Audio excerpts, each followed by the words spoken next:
nom du Père et du Fils et du Saint-Esprit. Amen. Viens, Esprit Saint, remplis les cœurs de tes fidèles et fais-les brûler du feu de ton amour. Ô Seigneur, envoie ton esprit et tout sera créé et tu renouvelleras la face de la terre. Bien-aimés dans le Christ, nous sommes aujourd'hui jeudi 16 avril 2026 et la parole de Dieu qui nous est proposée est de Jean chapitre 3, versets 31 à 36. Celui qui vient d'en haut est au-dessus de tout. Celui qui est de la terre est terrestre. Et il parle de façon terrestre. Celui qui vient du ciel est au-dessus de tout. Il témoigne de ce qu'il a vu et entendu. Et personne ne reçoit son témoignage. Mais celui qui reçoit son témoignage certifie par là que Dieu est vrai. En effet, celui que Dieu a envoyé dit les paroles de Dieu. Car Dieu lui donne l'Esprit sans mesure. Le Père aime le Fils et il a tout remis dans sa main. Celui qui croit au Fils a la vie éternelle. Celui qui refuse de croire le Fils ne verra pas la vie, mais la colère de Dieu demeure sur lui. Acclamons la parole de Dieu. Louange à toi, Seigneur Jésus. Après avoir présenté le contenu de sa mission, ici maintenant dans ce discours, qu'a provoqué la question de Nicodème, le Christ nous présente la mission de l'Esprit Saint, la troisième personne de la Sainte Trinité. Celui qui vient d'en haut est au-dessus de tout. Donc le chrétien qui vit en communion avec l'Esprit Saint est aussi au-dessus de tout. Par la force de l'Esprit Saint que tu as reçu le jour de ton baptême et que tu reçois même à chaque Eucharistie, cela te permet d'être au-dessus de tout, au-dessus de toute situation. Rien ne peut t'écraser et rien ne devrait t'abattre. L'Esprit Saint t'amène à être au-dessus de tout. Et ton discours n'est pas terrestre, parce que ton discours vient d'en haut. Ta manière d'apprécier les choses, ce n'est pas terrestre. Tu ne te limites pas seulement à l'émotion, à ce qu'on voit, mais il y a le spirituel qui rentre dans ta manière d'apprécier les choses. C'est pour cela que rien ne peut t'abattre. Aucune réalité de ce monde ne peut t'abattre.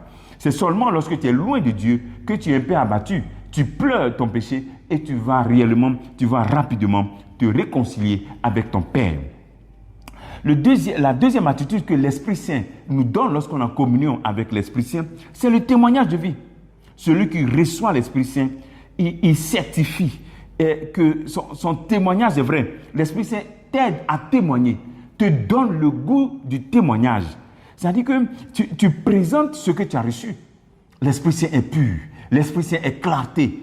L'Esprit Saint rentre dans le corps qui est son temple préféré. Donc, la présence de l'Esprit Saint, ta communion avec l'Esprit Saint t'aide à faire de ta vie un témoignage. Et ensuite, par là, tu certifies que Dieu est vrai.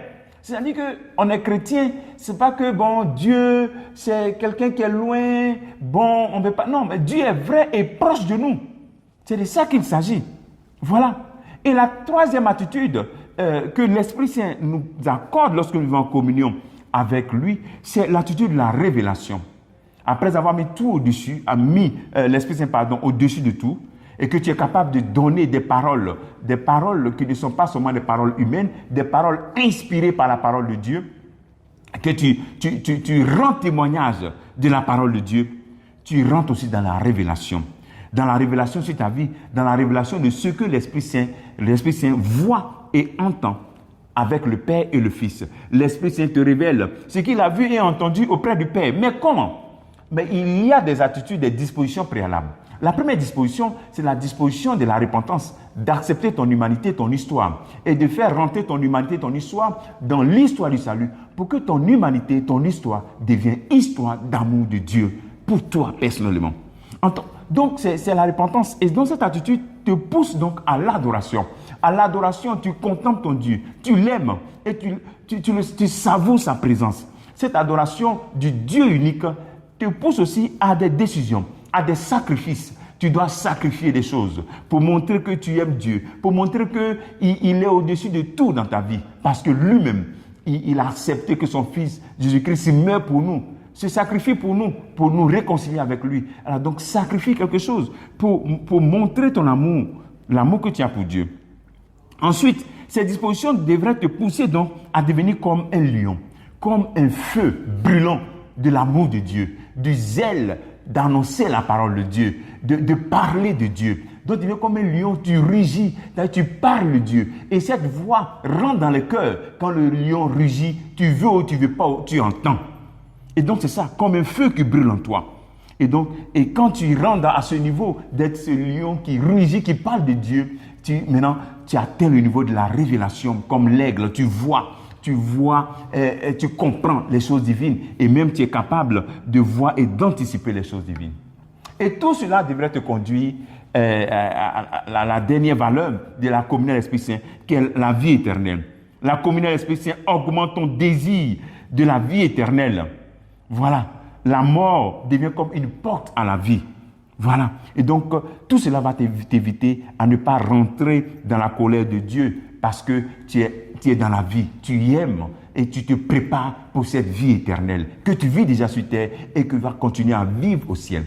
Que Dieu te bénisse. Et comme travail que tu peux faire en ce jour, comme hier, c'est de faire ton chapelet à l'Esprit Saint pour voir un peu cette communion que tu as avec l'Esprit Saint et l'approfondir. Que Dieu te bénisse au nom du Père et du Fils et du Saint-Esprit. Amen.